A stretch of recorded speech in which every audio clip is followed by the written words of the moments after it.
Hello, my name is Graciela Gallegos, and I'm the Librarian 3 for Children's Services Department. I am joined today by Diana Olivo-Posner, Principal Librarian for the Exploration and Creativity Department of the Los Angeles Public Library. It is my pleasure to welcome you to today's Your Author series featuring author Anoosha Syed. And I hope I said that right. I probably didn't. Today, Anoosha will be discussing her work, That's Not My Name. Here we go, yes. Please feel free to use the chat box to send in your questions and comments, and they'll be answered towards the end of the program. Also, don't forget to email the EC department on the screen for your chance to be entered into an opportunity drawing to win a copy of That's Not My Name. We want to thank our generous donors, the Lenore S and Bernard Greenberg Fund, as well as the Library Foundation, and our amazing behind-the-scenes staff for helping the library bring these author and illustrator programs to you virtually. Thank you all so very much. We would also like to recognize and acknowledge the first people of this land. We recognize and acknowledge their elders, past and present, as well as their descendants. For information on which territory you may reside on, check out native-land.ca, and it's right down there. And we'll put it in the comments also.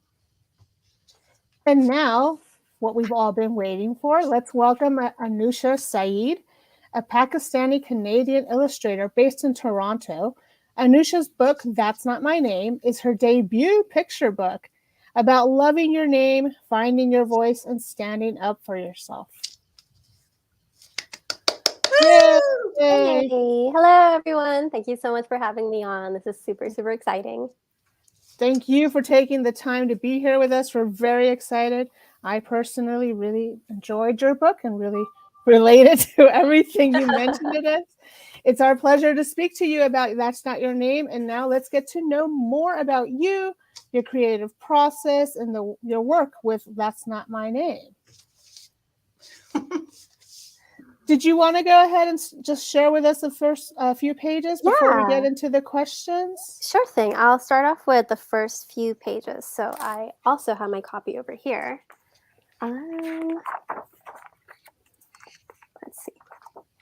So this book begins with a little introduction from our main character, Mirha, where she says, "My name is Mirha, Mir as in miracle, Ha as in haha.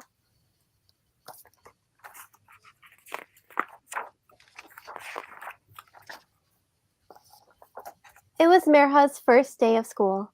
In the morning, Baba made her favorite breakfast, Mama kissed Mirha's forehead, and Nani waved them goodbye. Good morning, Mirha. I love you, Mirha. Good luck, Mirha.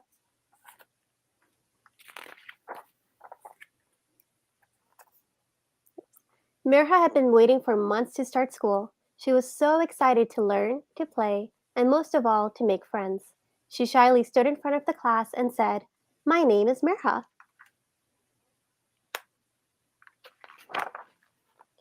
Mirha thought her name was simple and easy, but the other kids still couldn't say it right. They stretched out the I until it sounded like an E, and their R sounded wrong. Some people even forgot the H.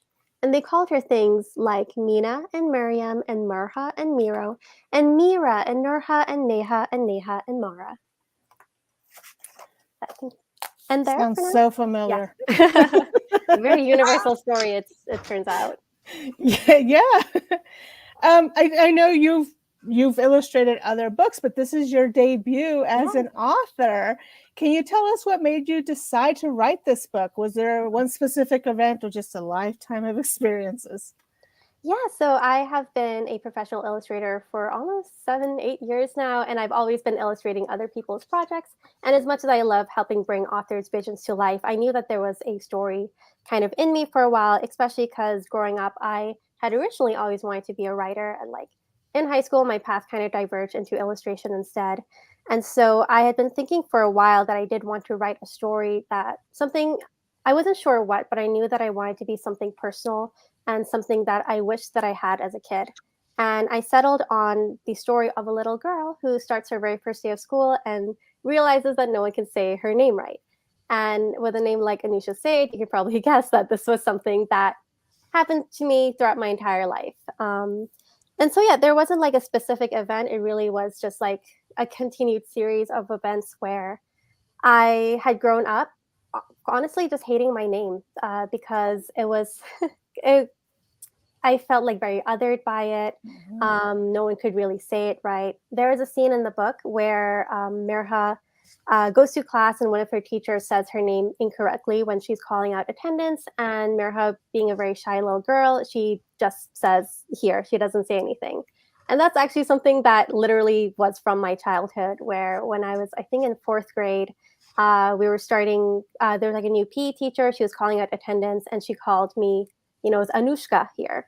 And again, very shy little girl. I think it was like there were like 3 instances where the first time like she went by the names really quickly and I couldn't say anything then the other time it was kind of awkward. And so by the third time, once someone has called you by the wrong name 3 times, it's kind of like you can't say anything, right? So for like 6 months, I think like she just called me Anushka, and of course like the other kids would like giggle and like kind of laugh. And it wasn't until one of my friends finally told the teacher like, hey, you've been saying my friend's name wrong. And guess the teacher got mad at me for like not speaking up. And so there was a series of events like this, right, where I felt othered by my name, where I felt like I didn't fit in. And, being Pakistani immigrant in like a Western country, like I felt like my name was kind of getting in the way of fitting in. And so once I reached like end of high school, like entering college, I actually started telling people to call me Annie, and really separated myself from my Pakistani culture, like doing things like the colored contacts and, the whole Annie thing. And it wasn't until more recently that I've begun to finally love my name and try to connect with my culture again. But I really regret pushing all of my identity aside when I was growing up and being embarrassed about my name. And so when I was thinking of like what to write for my first book, it really was that I think this is it, where I wish I had a book like this when I was a kid. Something that reaffirmed that like, you like having a complicated relationship with your name is normal, but like you shouldn't ever feel like you have to change it for anyone. It is beautiful in its own way. And having a name that's different doesn't make it weird. It's just unique and beautiful. I really appreciate personally your story too. I mean, everything you're saying, it's like, oh my God, that was me too. I remember having this, especially new teachers, where they would be taking roll, and I knew exactly when they would get to my name. They start like going like start stuttering and everything. Yeah, I remember as you went by Annie for a while, I was just Gracie because it was easier, and it's like, you know what? No, that's not my name. And I really like in your book that the mom, I think it was the mom who tells Mirha, no, your name means this, and it's a beautiful name. It's a beautiful meaning. It's like you should embrace your name. So I thought that was really powerful too.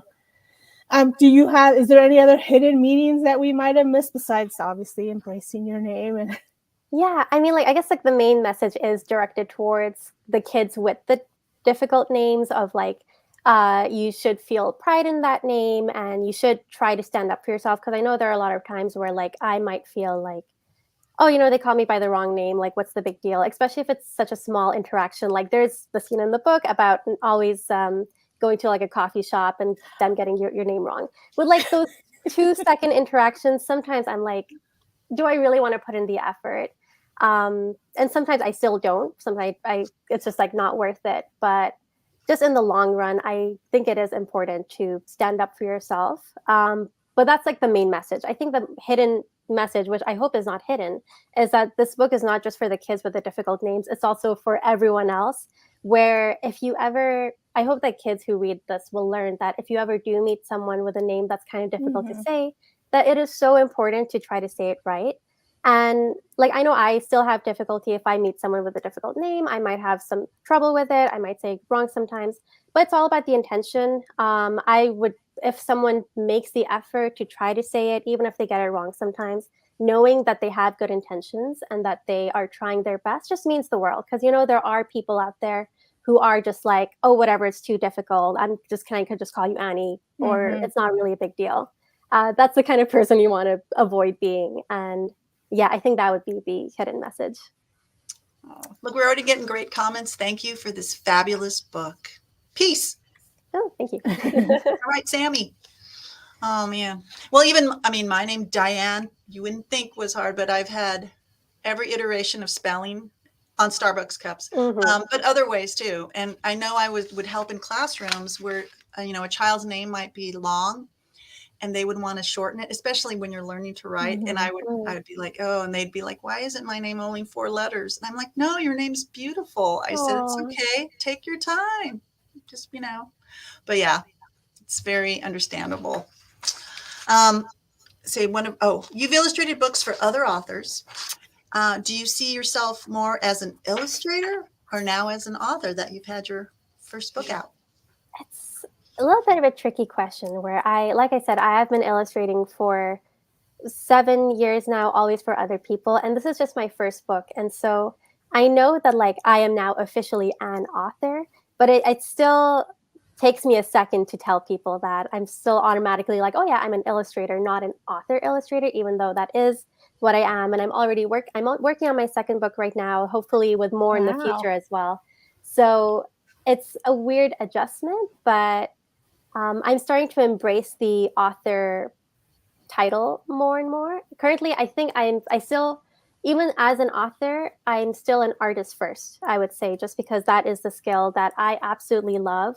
And with my storytelling as an author, I feel like I'm still focusing on, because like illustration tells as much story as writing as well, because like so much can be expressed with just artwork. And I feel like I'm better suited to expressing my feelings through illustration, and the words are just kind of like a secondary component of that. Whereas I know like most books I would say are like writing first is like what really tells the story, and like the artwork is like the emphasizes it. But I feel like with my style of writing, it's kind of like the opposite, just because I have that artist mindset first. So you did the illustrations, or you had the image in your mind before you wrote it? It's so interesting because like when I first started on this book, I had no idea what I was doing. And I initially, when I was researching what other people did and just trying to like learn as much as I could about it. And so initially I tried to write out my manuscript and just go words only and then artwork afterwards. But I was having a lot of trouble doing that. And so my agent actually suggested that like, you're an artist first. Why don't you try going straight into thumbnailing, which is like kind of drawing it out first and like really rough sketches, and see how that works. And I found that I was able to get so many more ideas through my artwork. And so it kind of became like an almost cause and effect kind of thing, where I would start a little bit with the story, with the writing, and then go in with the artwork. And that would kind of influence the writing, which would then influence the artwork, and kind of back and forth. Which is really interesting because I don't get to do that with my other illustrated projects, where I only have control on the artwork. But with this, it kind of like they influence both. And yeah, I thought it was a really fun process. I don't know if other author illustrators do that, but that's what I ended up doing. Yeah. I mean, it kind of answered our next question. Yeah, you did. The next question is, how long did it take you to develop the style of writing that you use? So you're still developing it. I'm still figuring it out. I definitely found that like the first one was a bit more tricky just because I'm still learning. I don't have like a formal training in this kind of stuff. And I don't think you really need to, especially because there are so many resources out there online now. But for the second book that I'm working on, the manuscript is finished. I'm working on the artwork right now. And that approach that I took for the second book was quite different from my first one, because I feel like the style is still evolving. And I don't think I have it figured out yet. But I think that is the fun part, where you're always learning and improving. Exactly. Well, yeah, and that's how you become a better artist and writer, is being willing to evolve. Yes. Go ahead, Graciela. We were just going to go to our next question. Do you have any advice for our youth who want to become authors or illustrators? Oh, absolutely. I would say that if you're thinking of it at a young age, is that like, I mean, you guys have like so much potential. You can do like whatever you want, but like at this early start, just play around, just in whatever free time you have, just like work on your own personal ideas, like whatever ideas you have. Like, it doesn't matter if they're like silly or not. It doesn't matter like what you're really drawing or like writing. Because I feel like a lot of people who are my age who are like, oh, I wish I'd started earlier, or I wish like I had the talent that you have and things like that. But like, I always tell people that like both writing and drawing, they're not like skills that you are born with. Like, it's just like kind of learning an instrument or learning a sport. It's something that like you put in the work, and then you kind of practice and practice and practice, and you slowly like get there. And I find that like a lot of people will start that initial like, oh, I want to try to draw, and then once it gets a little bit hard, that's when they give up, which is unfortunately happens to a lot of people. But like the ones who stick with it are the ones who like keep going.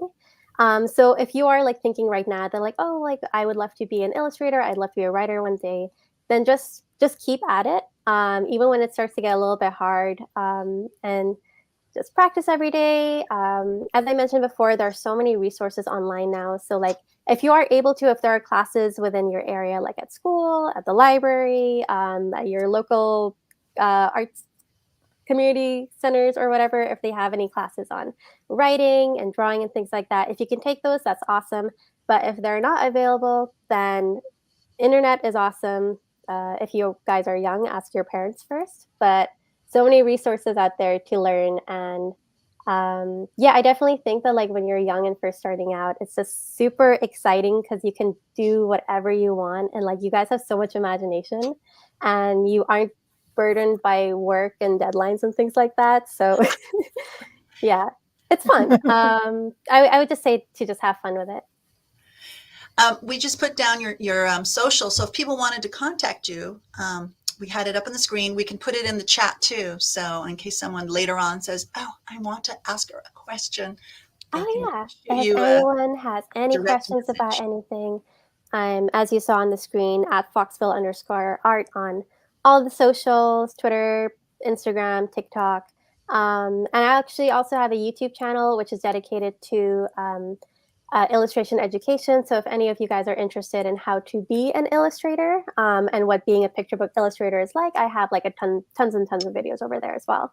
That was really useful. We'll see how later on. Look. And on her website, this was great. You know, in case people ask questions of authors and illustrators all the time. Not all of them do this, but this is great. So like someone asked, there was a question and then her answer. So this was, I think that was really very useful. So when I was thinking, when you were talking about just go for it, you know, when younger kids, usually it's kindergarten, first grade, where the teacher would give a prompt and then like the kids would just draw, and usually like one sentence with the, you know, the double lines on the bottom.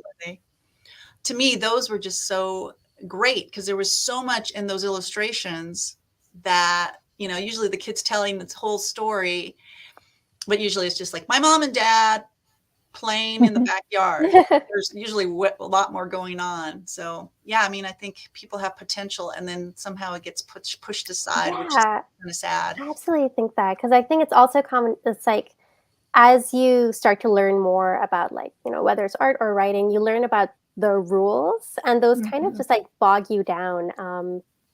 And like, yeah, I just feel like as a kid, I just drew like the craziest things, and like they don't make any sense. But like that's where like the fun is. And like as an adult now, I do feel like I'm kind of going through the motions on things of like, oh, this is what I know is supposed to make sense in terms of things like perspective and like how like the human body should look and things like that. But like as a kid, it's like, no, her face is going to be green and she's going to have 3 eyes and I'm going to do what I want. Did you take a lot of art classes when you were younger? I had like art in school, and I was really thankful that when I was in middle school, I begged my parents to put me in like a summer art school. So that was really fun. But apart from that, my school didn't really have a great art program, and I was one of the few artists in my class. So it ended up being kind of a good thing because it was one of those like big fish, little pond situations where like I kind of felt like, honestly, I felt overconfident, which I think can be very helpful in a growing child, where like if there were other creative people around me, I would be like, I might be like a little bit insecure of like my art skills. Where if you look at my high school, middle school artwork, I was I was not good. But because I didn't have anyone else to compare it to, I was like, yeah, I'm amazing, guys. I'm amazing. And sometimes that big-headedness can it gives you that push to keep going, right? I think I it's love very that. important to really love your artwork and be very confident about it.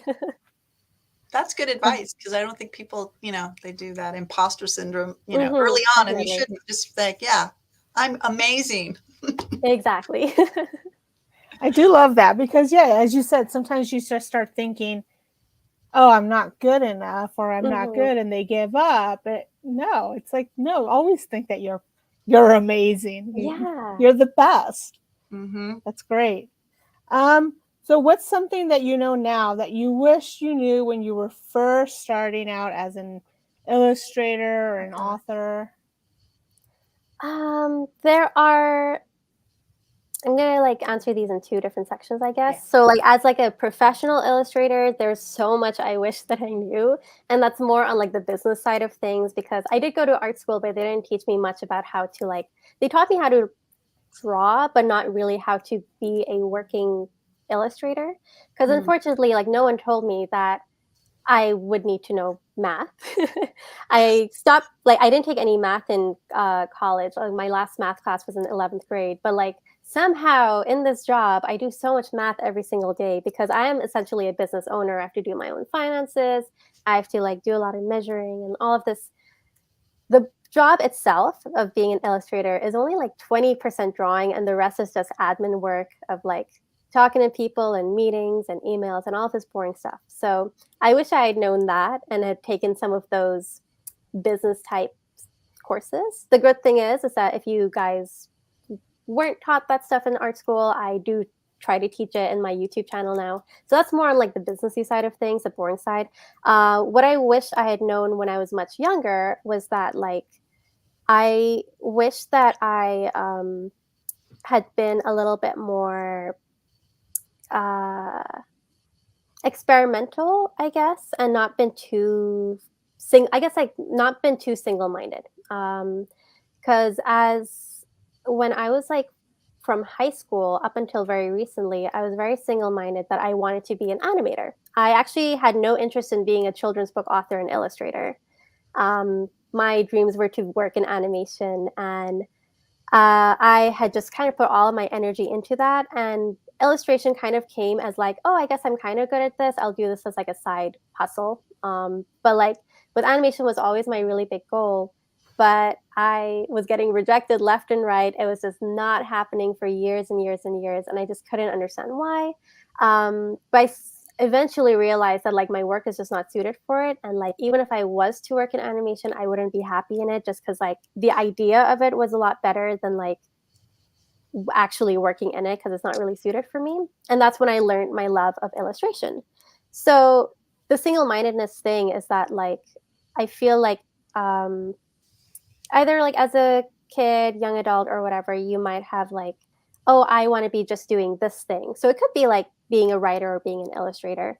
And that's really absolutely great to have goals and everything.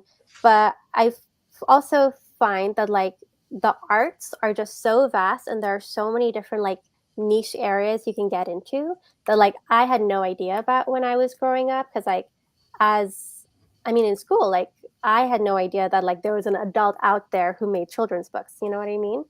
And so I had wished that I was more open to other areas of art as well, because there there might have been other things that I liked more than animation. So children's illustration, if you're if you've always wanted to do writing for picture books, then along the way maybe you might find oh, actually I love writing for TV, or I would love to start my own blog or something. So I just think being open to opportunities is really important because you never know where life will lead you. Yeah. I'm still thinking about the math. I So know. much math. I hate it. So I'm just gonna. It's gotten very dark in this room. I'm gonna turn on a light. But it is true. I mean, if you're, you have to be a business person, and checks and balances, baby. So yeah, I get Definitely. that. Is there a lot of math in libraries?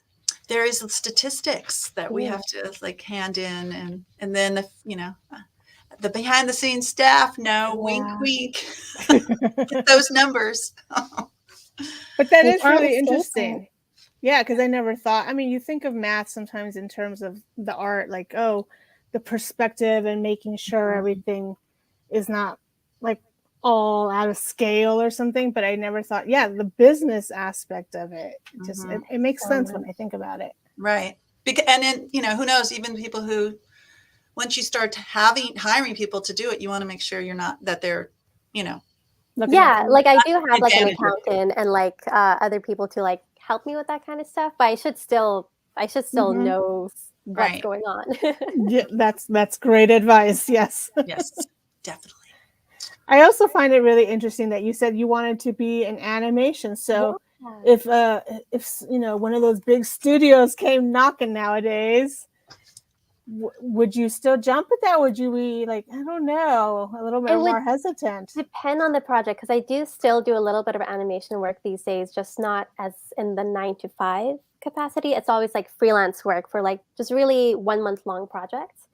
I It would have to be like an absolute dream project. It would have to be like on my own terms. Basically, like I'm asking for the impossible.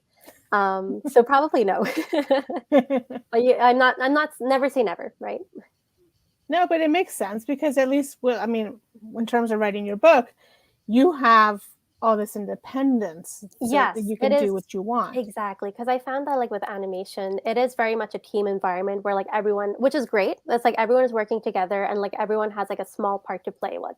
Someone will work on the story, someone will work on like the paints, another person will do the characters, another person does the props. I like that with my job. I get to oversee everything and I have complete creative control. Whereas if I was working in animation, again, like I'm working under someone who has their own vision and all of their notes and stuff, and like it's too much for me. I have my own stories to tell and my own artwork to share, and I don't want to be confined by a big corporation.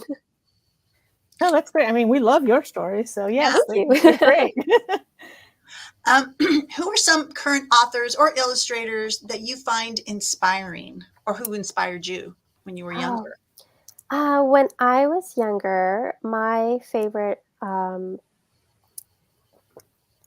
my favorite illustrator as a child, and even now, it's like Eric Carle. I absolutely love his stuff. It's very iconic, so beautiful, so vivid. And what got me into illustration was a series of unfortunate events. The illustrator, I believe his name is, I'm going to do a quick Google search because I have completely forgotten it. But I can see the covers too. I'm blanking out on the illustrator too. Sorry. Those are great. They're absolutely beautiful. Oh, Brett Hellquist, that's right. His work is gorgeous, and that was the first time where like I was reading a book and I was actively aware of like, oh, there's like a person who is making these, and like there's a lot of thought put into it. Because I don't know, like beforehand, it just seemed like a product. I don't know, but it was the first time I was more aware of like the concept of illustration, and it really inspired me. As an adult, I love the work um, of artists from like the mid-century. I love that kind of look. So I love artists like Mary Blair and Sasek, Charlie Harper, people like that. And like more current illustrators, I mean, I love Christian Robinson. His stuff is absolutely gorgeous. For authors, I really like Adam Rex's stuff as well. Everyone's so talented. I'm always discovering new people every day. I absolutely love the stuff that's coming out of Europe as well. I went to art school in Europe, and so I'm like partially influenced by that kind of style. But it's so beautiful. I love art. I don't know. Where did you go to school in Europe? Yeah, I was in Switzerland at a teeny school called Wow. Sir William School of Visual Arts. Wow. I'm just right away thought of chocolate, Switzerland. It was really good chocolate. But what all the authors and illustrators you mentioned, people can look them up here in the library, right, Graciela? So Yes, of course. and be inspired. What was part of the second one? Well, it was kind of who are 3 authors or illustrators that everyone should check out, which you've mentioned. And we love Eric Carle too. And can you tell us what you're working on now or next? Or Yeah, I'm currently, as I said, working on my second author illustrator book. That I don't think it's been like fully announced yet, so I don't know how much I can say.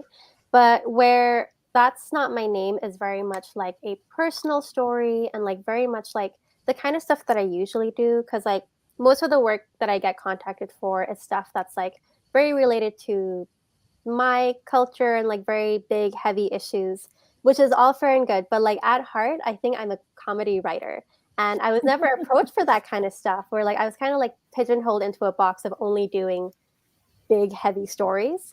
And I figured that like if no one's going to contact me for it, then I might as well just write it myself. So my second book is purely a comedy about a girl and her little dog, and they just go on a really wacky adventure together, and I'm having an absolute blast on it. And this is actually going to be my very first book that I'm traditionally painting as well, or I hope I would. All of my past books, pretty much everything I've ever done, has been digitally illustrated. And this year I started learning how to paint, which has been very fun. And I made the sudden decision that like I'm going to paint this book.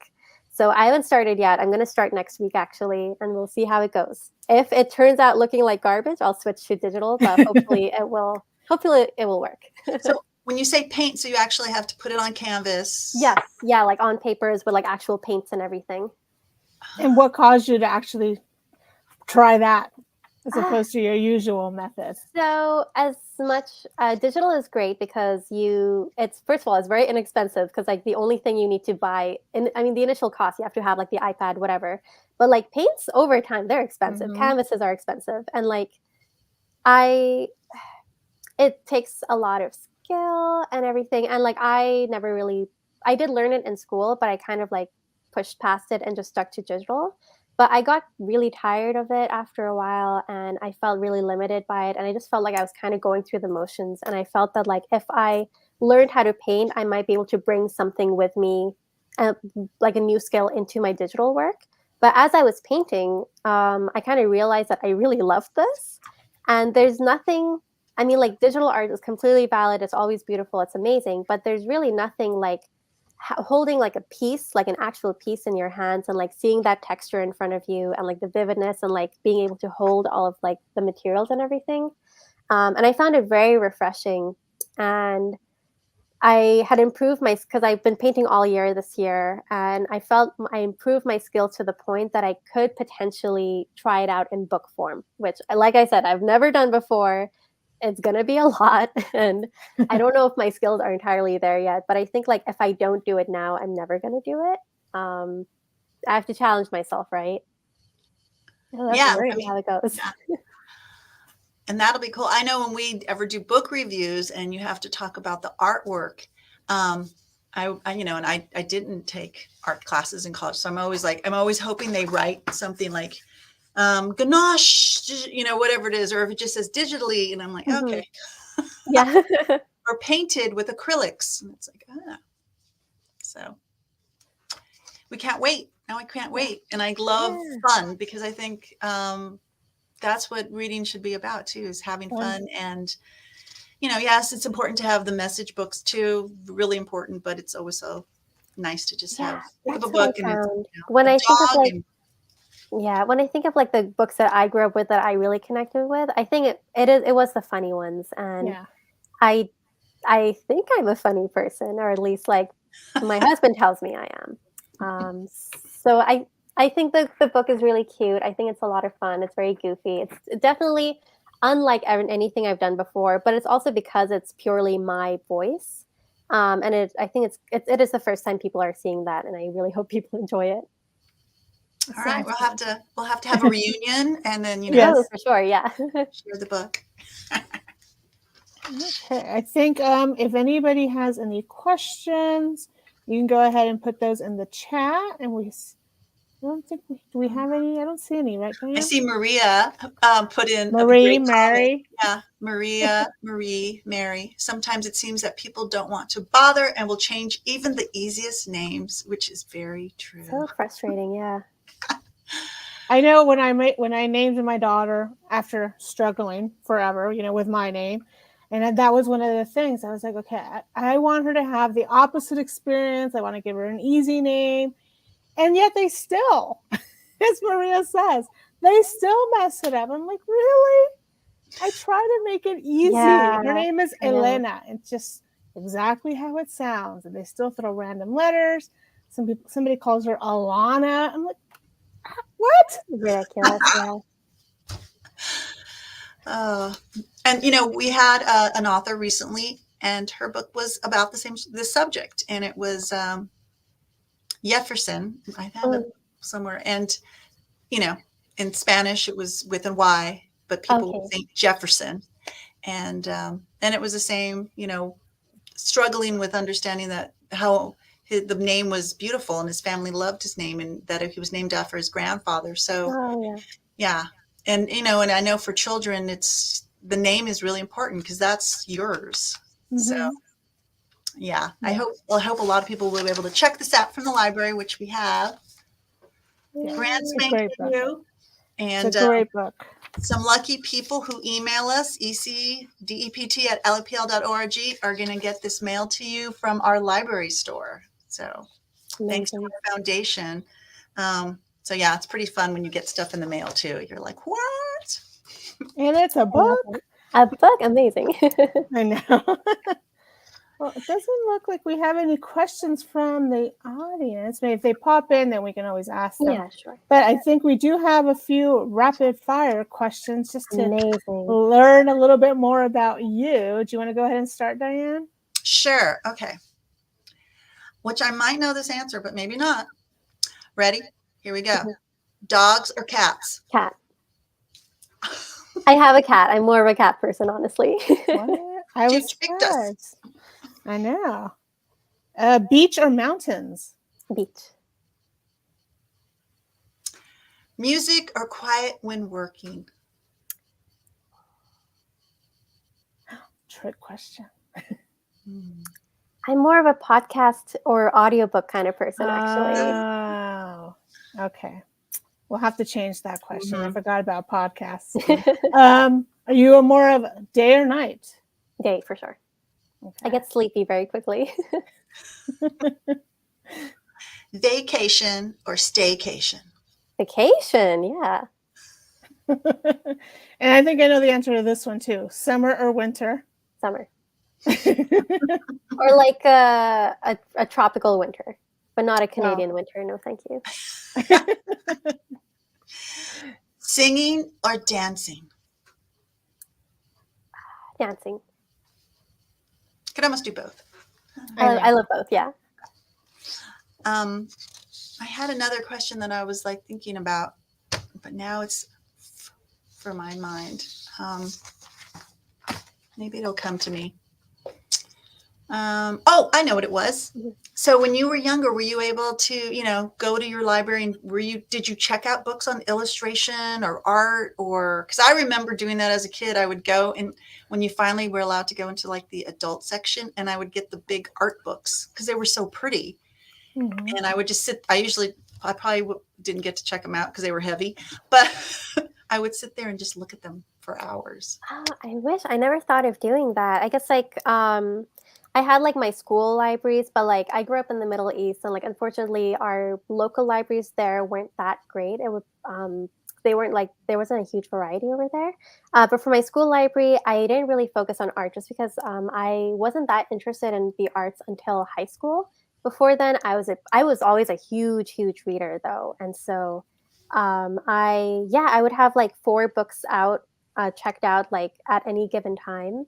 The librarian loved me, of course, but I was a forgetful Fred. I don't know if like you guys have that there, but like if you forgot to submit your books, if you forgot to like put them back, then you get like a little slip, and you were called a forgetful Fred. And I was always a forgetful Fred, unfortunately. Luckily, we don't have fines anymore. Oh, So, amazing. and we do have the student success card for LAUSD students. So what's that? it's pretty special. So all of our students within Los Angeles Unified School District automatically get a library card. and it's fine free. And if they lose a book, they don't have to pay for it. We Oh, just that's kind nice. of, instead of, well, it's usually like you can check out 5 books. Now, if you lose one, now you can only check out 4. And if you end up losing all 5, then you can't check out anymore. But the great thing about our library and a lot of libraries now everywhere is that we have our digital resources. So even if you can't come in physically to the library, you can always access, as they say, the library is always open online. Oh, yes. I absolutely love having the online library resource. Mm-hmm. There isn't a library close by to me, but I use like the Libby app for like the one nearby. And like I listen to audiobooks all through the library. Whenever I'm doing any research for my books, I check out like picture books constantly. Uh, it's a really great resource. I love it. Yeah, Libby. Yeah, We're that big makes fans of Libby. yep. And I love when the ones that were it reads the story to you. So that's what's Mm-hmm. great. That is Yeah. what's great. So again, please email us and get your copy. And if not, you can always come and check a book out at one of your the local branches. And I'm sure it's going to be featured in some story times. So check it And out. again, if you think of questions later on for Anoosha, you can always, contact her through her social media. There it is. Yes. There it is. That's Otherwise, really a great Boxville at art. I know we're going to have to start following it now. Mm-hmm. Liking everything. Yes. And we can't wait for your next book. I'm really excited. Thank you. I know. Sounds like a lot of fun. I know. We need more fun books out there. Yes. So I think I don't see any questions popping up, Diane. No. I'm trying to think of some other fun ones that we forgot to ask. So let me see if I see anything. You've given tips, which is great already, and how you developed your style, and you're still developing your style. Oh, how did you find an agent? Oh, yeah. So I have been represented by 2 different agents. The first one was like straight out of school, where I had submitted to a bunch of places. Unfortunately, that agency ended up not being a great fit for me. The second agent just ended up seeing my work online. But I can tell you, so like my route was a little bit unconventional. But like if anyone's interested in getting represented by an agent, first of all, know that there are 2 different types. If you want to be represented just for general illustration, so like this includes things like editorial for magazines, packaging, advertising, all of that kind of stuff. That is an illustration agent. But if you want to lean towards the book world, then definitely get a literary agent. For that, you can find a lot of resources online on where to meaning like submit to them. Because I have like an art background, I'm know more about like art focused literary agents. For that, I really recommend the website agentsforillustrators.com, which is like a huge directory filled with agents who represent illustrators. And then for that, you can submit to them with a portfolio you have on hand. Make sure your portfolio is geared towards children's illustration, if that's kind of like the area you want to get into. Because if you have like, I don't know, if you have like graphic design stuff in your portfolio, if you have things like, I don't know, like horror or Sonic fan art or whatever, a children's illustration agent is not going to know what to do with it. So make sure you have those like children's illustration book type samples, or if you're a writer, then like those types of writing samples, and then go through the process of submitting. I was very lucky in that like someone found me. So I know from other people that like sometimes you do have to go through like submitting, rejection, submitting, rejection. But it's always a learning opportunity. And if you don't get it on the first try, rework your portfolio, rework your work, and try again. Because unfortunately, there are some agents out there who don't have the best intentions, that are a bit like more on the scammy side. And so you want to make sure that like you don't take anyone who accepts you, that like make sure you're vetting people, make sure you're like being very selective, because this agent is going to be with you for a while. So you want to have like that good relationship with them. And I always tell people that's always better to have no agent than a bad agent. Yeah, because like that was my experience with my first agency. They were not a good fit, and I wish I had like gone through the rejection and submitted to more places instead of just going with like the first people who would take me. But yeah, I mean, like it is. I know it can be tough, but like just keep working at it, and oops, my headphones came off, and eventually you'll find like the perfect fit for you. Yeah, great advice. listening to your gut and doing background checks yourselves to make sure. Yeah, Best advice. yeah, I highly recommend that. Like, if you get, if like you end up contacting an agency who is interested in working with you, then before you like sign anything, get in touch with other artists, writers that are under them, and send them an email being like, hey, you know, I might be joining your agency. What is your honest opinion about it? So you get that inside scoop. Because like sometimes you might see like, oh, my favorite artist, my favorite writer is under them, but you don't know what that relationship really is like, and they might just be like trying to get out, you know.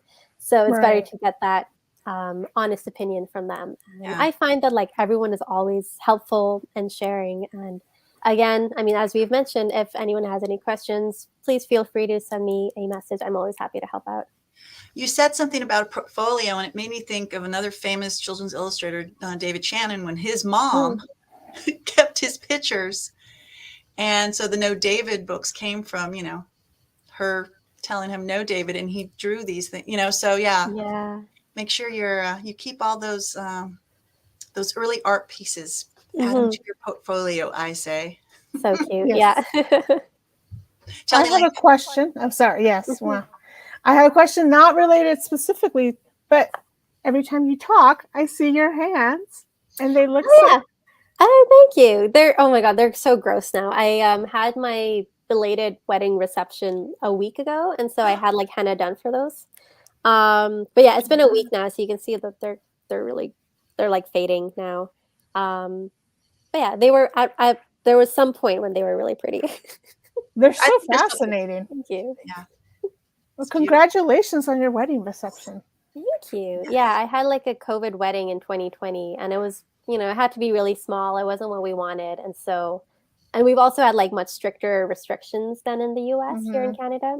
And so, since our 2-year was coming up and we had this venue booked already because they wouldn't give our deposit back, and I had a reception dress sitting unused under my bed, we were like, you know what, let's just do it. Let's just have like the big party, even if it's 2 years later.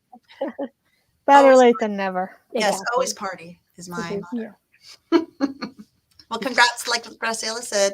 Who knows, that could be another book topic. Yeah, it was such a weird time. I feel like 5 years from now we're gonna look back and think like, what happened there, right? And oh my gosh, it would make an interesting story.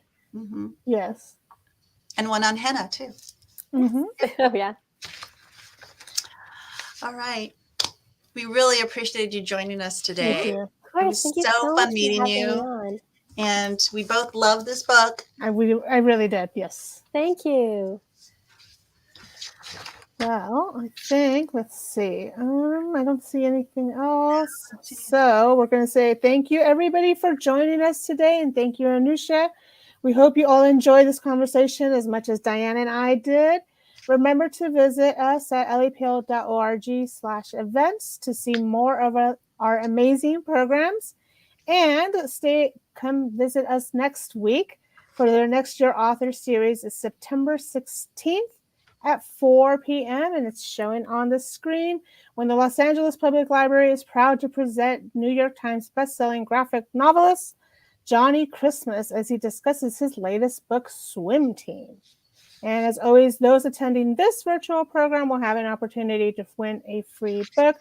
And then I think that Diane mentioned that one earlier too. If you go ahead and email us at what's the email address? ecdept@lapl.org. There we go.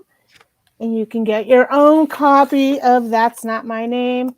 As Anoosha said, it's good for those of us that have unusual names, or, you know, just so you're more aware of other people and make sure you pronounce, or at least try to pronounce their names correctly. Always just be respectful. That's exactly. And Yes. please participate in the library's BioBlitz Challenge. It's happening right now, and it goes till September 30th. And I already have submitted some amazing photos to iNaturalist, so we can all help make the world a better place.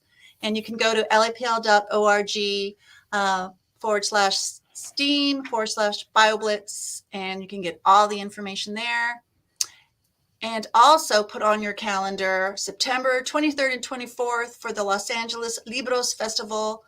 And you can go to lapl.org /libros-fest for the information. I'll be here that day and getting to interview an author in person. So it's going to be in person and virtual. So until next time, we appreciate all of your support. The success of all of our library programs could not happen without viewers like yourselves. So thank you so much. And bye, Thank Canada. you, Anoosha. Yeah, thank you so much for having me on. Thank you. Bye-bye.